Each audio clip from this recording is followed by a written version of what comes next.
how it happened. You're an artist too, right? Yeah, I'm a musician he is. He's mainly. a musician. So Okay, tell us about it.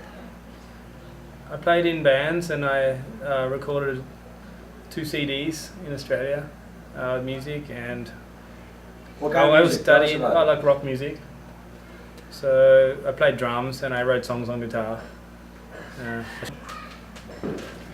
yeah. So also, what I studied was not initially to do with triathlon.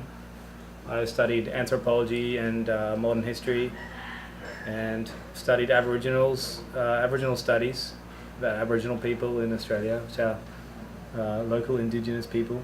So I guess I thought I would maybe get a job in some sort of area, maybe travel a bit into the outback, because I've always been interested in the plight of those people. But anyway, getting back to, I was mainly just into, I did some training in the gym with others, like strength training, strength and conditioning.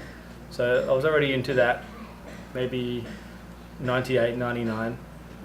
And then I just had some friends that did triathlon. I thought, well, that's pretty, they look pretty fit, they're pretty awesome people.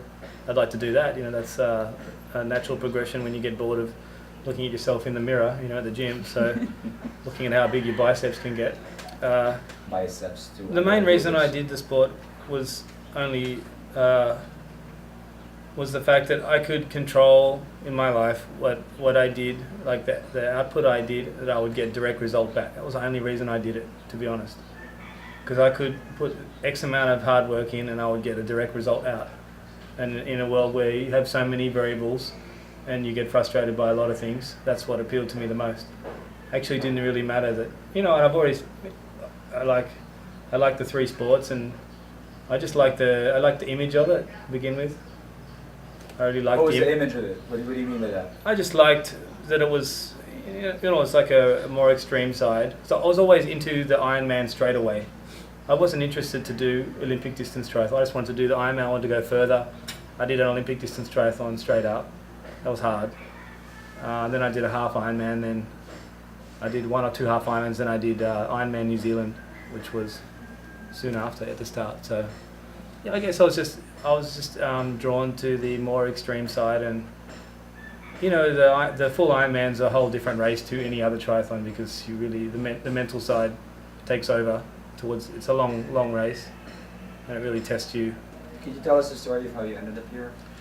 Yeah, basically I've been coming to Asia, Southeast Asia and Asia for triathlon for a few years for different races, and I just felt like I needed a change in my life